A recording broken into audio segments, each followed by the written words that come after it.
Hello student, मैं हूं शिवम दुबे। आज हम लोग पृष्ठ रसायन के एक नए टॉपिक उत्प्रेरण के बारे में अध्ययन करेंगे। जैसा कि आप लोगों ने उत्प्रेरण के बारे में पिछली कक्षाओं में भी अध्ययन किया होगा, किंतु आज हम आपको उत्प्रेरण के बारे में बेसिक से शुरू करके समझाते हैं, जिससे आप इस उत्प्रेरण के बारे में अच्छे से जान सकेंगे और समझ सकेंगे। और आज हम आपको उत्प्रेरण को एक ऐसे उदाहरण के माध्यम से समझाएंगे जो आप अपने दैनिक जीवन में प्रतिदिन यूज करते हैं, और इस तरीके से आप समझ लेंगे अगर उत्प्रेरण के बारे में, तो आप ज़िंदगी में कभी भूलेंगे नहीं इसके बारे में। तो चलिए हम वीडियो को स्टार्ट करते हैं और देख लेते हैं कि उत्प्रेरण क्या होता है। उत्प्रेरण का परिभाषा इस तरीके से होता है: वह पदार्थ जो अभिक्रिया में भाग नहीं लेता किंतु अभिक्रिया के वेग को परिवर्तित कर देता है, उसे उत्प्रेरक कहते हैं। अर्थात जिस पदार्थ के द्वारा हम यह क्रिया कराते हैं, जिस पदार्थ के द्वारा हम किसी भी अभिक्रिया के वेग को परिवर्तित कर देते हैं, परिवर्तित करने का अर्थ यह होता है कि क्रिया का वेग बढ़ाया भी जा सकता है और घटाया भी जा सकता है। तो ऐसे पदार्थ को हम उत्प्रेरक कहते हैं, और जिस क्रियाविधि के द्वारा यह उत्प्रेरक काम करता है उसे हम कहते हैं उत्प्रेरण। तो चलिए हम एक उदाहरण ले लेते हैं कि अगर आपको अपने घर से स्कूल तक जाना है, तो आप कभी अपने स्कूल पैदल भी जाते होंगे, कभी साइकिल से भी जाते होंगे, और कभी बस का भी यूज करते होंगे। तो आप अपने स्कूल जिस भी माध्यम से जाते होंगे, उन सभी अलग अलग माध्यमों के द्वारा आपको अपने घर से स्कूल तक पहुंचने में अलग अलग समय भी लगता होगा। अगर आप अपने घर से स्कूल तक पैदल जाते हैं तो आपको ज़्यादा समय लगता है, लेकिन अगर आप अपने घर से स्कूल तक जाने के लिए अगर साइकिल का यूज करते हैं तो पैदल की अपेक्षा आपको कम समय लगेगा। तो इस प्रकार ना तो आपके घर से स्कूल के बीच की दूरी कम होगी, और ना ही आप स्कूल में पहुंचने के बाद अपनी क्रियाविधि में परिवर्तन करेंगे, किंतु आपको अपने घर से स्कूल तक जाने में लगने वाले समय में परिवर्तन हो जाएगा। तो जिस माध्यम से आप अपने घर से स्कूल तक जाते हैं, वह माध्यम आपके स्कूल पहुंचने के पश्चात होने वाली क्रियाविधि, अर्थात जो आप पढ़ाई करते हैं स्कूल में पहुंचकर, उन सब में आप जिस माध्यम के द्वारा अपने स्कूल पहुंचे हुए हैं उसका कोई भी उपयोग नहीं होता है। उसका उपयोग सिर्फ आपके समय को बचाने के लिए किया जाता है। उसी तरीके से उत्प्रेरक भी होता है कि यह अभिक्रिया में अभिकारक को मिलाकर उत्पाद बनाने में कम समय का उपयोग करने में होता है, किंतु यह अभिक्रिया में कभी भाग नहीं लेता। चलिए हम इसे एक रासायनिक अभिक्रिया के द्वारा समझ लेते हैं। इस उदाहरण को आपने पहले भी पढ़ा होगा कि अगर एथीन की अभिक्रिया हाइड्रोजन अणु के साथ करवा दिया जाए तो एथेन का निर्माण हो जाता है। अब ये जान लीजिए कि इस एथीन से एथेन बनता कैसे है। एथीन में कार्बन के बीच में जो डबल बॉन्ड होता है, उसमें एक पाई बंध होता है जो बहुत कम अस्थायी होता है, जिसके कारण ये सबसे पहले टूटता है, और इसके टूटने की वजह से हाइड्रोजन अणु इस पर अटैक करता है और एक एक हाइड्रोजन इन दोनों कार्बन्स के साथ जुड़ करके एथेन का निर्माण करता है, जिससे कार्बन और कार्बन के बीच में डबल बॉन्ड की बजाय सिंगल बॉन्ड बन जाता है। तो आपने देखा कि एथीन से एथेन का निर्माण तो हो गया, किंतु इस एथीन का निर्माण एथेन में स्वतः ही नहीं होता, बल्कि एथीन का एथेन में रूपांतरण एक उत्प्रेरक के द्वारा होता है, और उस उत्प्रेरक का नाम है निकेल, जैसा कि आपको अभिक्रिया में दिखाया गया है। इस अभिक्रिया में निकेल का कार्य क्या है और यह उत्प्रेरक क्यों कहलाता है और यह उत्प्रेरक का काम किस तरीके से करता है, चलिए ये जान लेते हैं। इसमें निकिल उत्प्रेरक के रूप में इसलिए प्रयुक्त किया जाता है क्योंकि जो दो कार्बनों के बीच में डबल बॉन्ड होता है, जिसमें एक सिग्मा बंध और एक पाई बंध होता है, तो सिग्मा बंध ज़्यादा स्थायी होता है और पाई बंध कम स्थायी होता है, और पाई बंध पहले टूटता है। तो इस पाई बंध को तोड़ने में निकिल सहायता करता है, और जो दो हाइड्रोजन गैस के अणु हैं उनको भी अलग अलग करने में निकिल मदद करता है, क्योंकि जब तक हाइड्रोजन के अणु टूटेंगे नहीं तब तक ये अलग अलग होकर के जाकर दोनों कार्बनों से जुड़ेंगे नहीं। तो निकिल दोनों कार्बनों के बीच में पाई बंध को तोड़ने में और हाइड्रोजन अणुओं के बीच बने बंध को तोड़ने में सहायता करता है, जिससे ये दोनों हाइड्रोजन के अणु दोनों कार्बन के साथ जुड़ करके एथेन का निर्माण कर सकेंगे। तो चलिए अब हम जान लेते हैं कि यह निकिल इन दोनों के बीच बनने वाले बंध को आसानी से कैसे तोड़ देता है। जब एथीन और हाइड्रोजन को मिलाते समय निकिल उत्प्रेरक के रूप में प्रयोग किया जाता है, तो निकिल अपने ऊपर एथीन और हाइड्रोजन दोनों को अधिशोषित कर लेता है, अर्थात चिपका लेता है, जैसा कि आपको चित्र में दिखाया गया है। तो जैसा कि आप चित्र में देख सकते हैं कि यहाँ पर निकिल एथीन और हाइड्रोजन दोनों को अपने सतह पर अर्थात अपने पृष्ठ पर चिपका लेता है, जिससे इन दोनों अभिकारकों के मध्य बना बंध कमज़ोर हो जाता है और आसानी से टूट जाता है, जिससे दोनों कार्बन से हाइड्रोजन को जुड़ने में कम समय लगता है, और इस तरीके से कम समय में ही हमारे उत्पाद एथेन का निर्माण हो जाता है और ऊर्जा की भी आवश्यकता कम पड़ती है।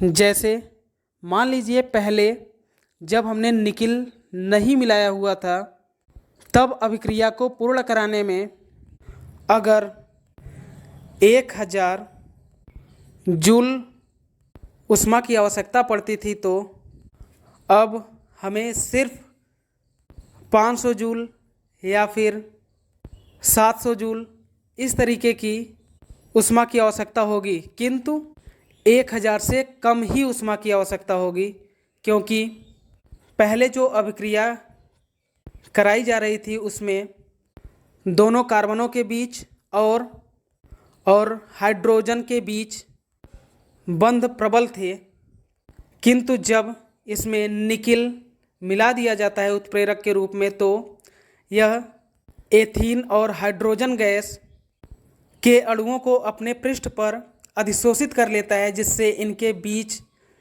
का बंध कमज़ोर हो जाता है और कम ऊष्मा में ही अभिक्रिया पूर्ण हो जाती है और हमें उत्पाद के रूप में एथेन प्राप्त हो जाता है।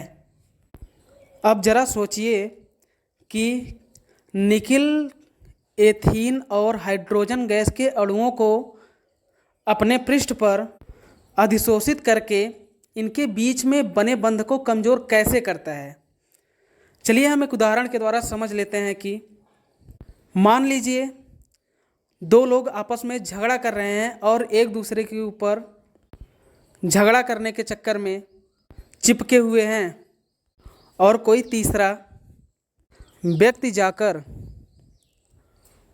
अपने दोनों हाथों से इन दोनों को अपनी ओर खींचता है झटके में, तो उन दोनों के बीच में जो आकर्षण बल था, आकर्षण बल अर्थात यहाँ पर यह है कि जितने बल के द्वारा एक दूसरे से चिपके हुए थे वह बल थोड़ा कम हो जाएगा और दोनों कुछ दूर दूर हो जाएंगे, एक दूसरे से अलग हो जाएंगे।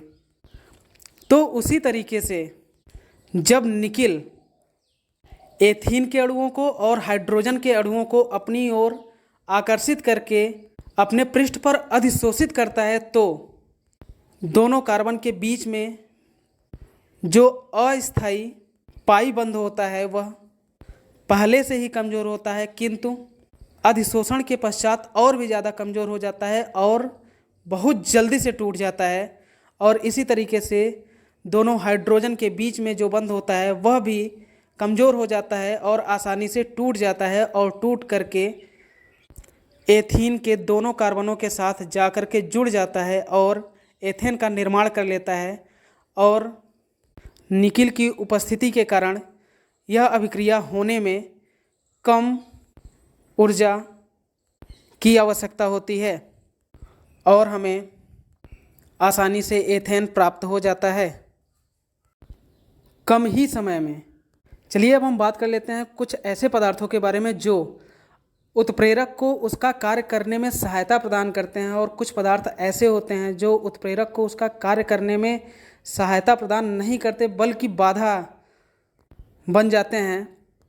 तो इस तरीके से उत्प्रेरक के क्रियाविधि में दो प्रकार के पदार्थ होते हैं। पहले पदार्थ जो उत्प्रेरक को उसका कार्य करने में सहायता प्रदान करते हैं उन्हें कहते हैं हम उत्प्रेरक वर्धक, और दूसरे होते हैं उत्प्रेरक विष। तो चलिए हम सबसे पहले उत्प्रेरक वर्धक के बारे में चर्चा कर लेते हैं। तो उत्प्रेरक वर्धक के बारे में एक उदाहरण लेते हैं, हैबर विधि में अमोनिया का निर्माण। हैबर विधि में अमोनिया का निर्माण कुछ इस तरीके से होता है।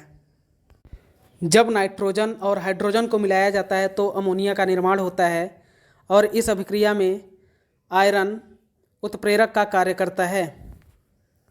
चलिए इस अभिक्रिया को हम संतुलित कर लेते हैं, और संतुलित करने के पश्चात हमें प्राप्त होता है N2 + 3H2 = 2NH3।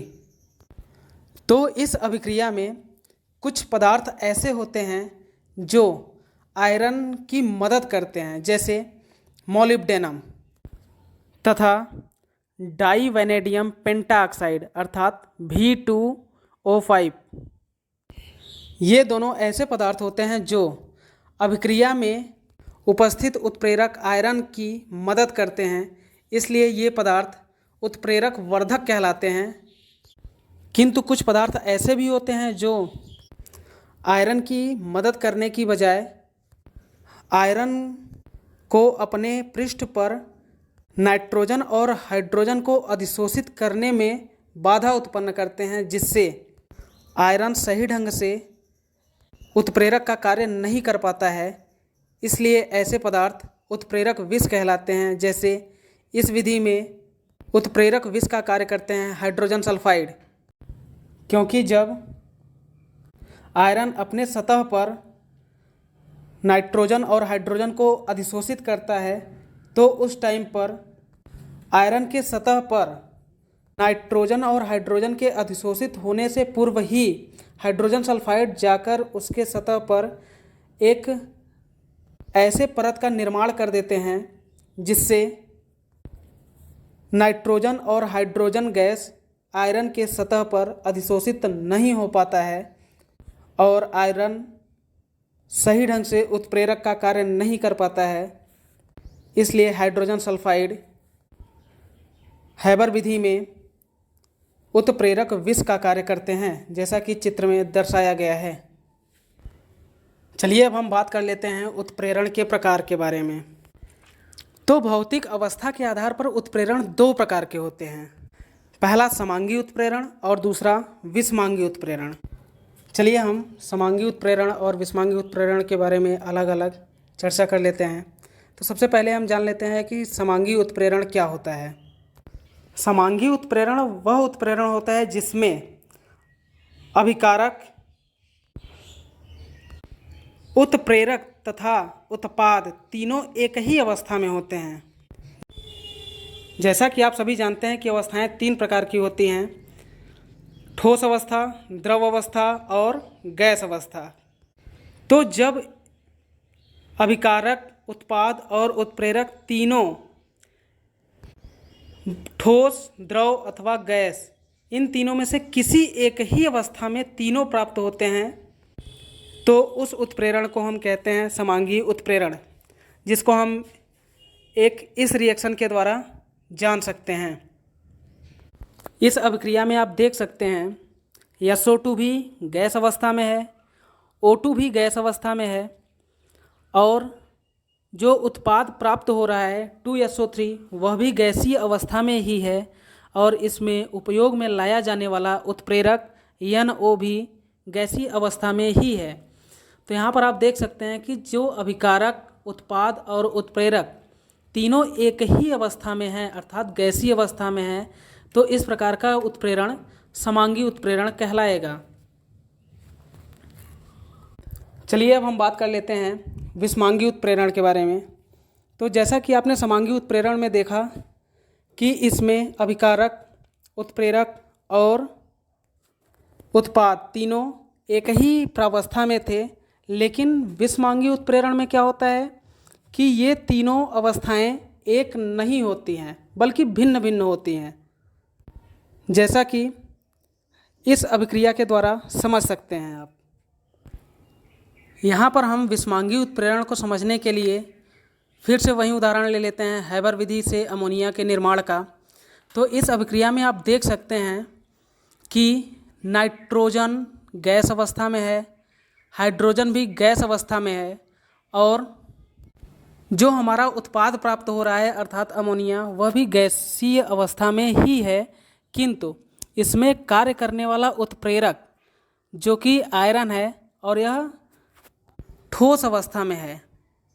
अतः इस प्रकार अगर अभिकारक, उत्पाद अथवा उत्प्रेरक इन तीनों में से किसी एक की भी प्रावस्था भिन्न हो गई तो वह उत्प्रेरण विषमांगी उत्प्रेरण कहलाता है। और जैसा कि यहाँ इस अभिक्रिया में आप देख सकते हैं कि अभिकारक और उत्पाद की प्रावस्था तो एक जैसी है, किंतु इसमें उत्प्रेरक की प्रावस्था अलग है, इसलिए यह उत्प्रेरण विषमांगी उत्प्रेरण कहलाएगा। चलिए अब हम जान लेते हैं कि विषमांगी उत्प्रेरण का अधिशोषण सिद्धांत क्या है। तो विषमांगी उत्प्रेरण का अधिशोषण सिद्धांत 5 पदों में पूरा होता है। पहला है उत्प्रेरक की सतह पर अभिक्रियकों का विसरण, अभिक्रियकों अर्थात अभिकारक। दूसरा है उत्प्रेरक की सतह पर अभिक्रियक अणुओं का अधिशोषण। और तीसरा है एक मध्यवर्ती निर्माण द्वारा उत्प्रेरक की सतह पर रासायनिक अभिक्रिया का होना। और चौथा है उत्प्रेरक सतह से अभिक्रिया उत्पादों का विशोषण होने के बाद सतह का दोबारा अधिक अभिक्रिया होने के लिए उपलब्ध कराना। और पांचवा है अभिक्रिया उत्पादों का उत्प्रेरक की सतह से दूर विसरण। तो चलिए इन 5 पदों को हम इस तरीके से समझ लेते हैं। सबसे पहले हम 2 अभिकारक ले लेते हैं ए और बी को। जब ये ए और बी आपस में अभिक्रिया नहीं करते हैं आसानी से, तब यहाँ पर एंट्री होती है उत्प्रेरक की और यह उत्प्रेरक इन दोनों अभिकारकों को अपने ऊपर अधिशोषित कर लेता है और हमें इस तरीके से प्राप्त होता है।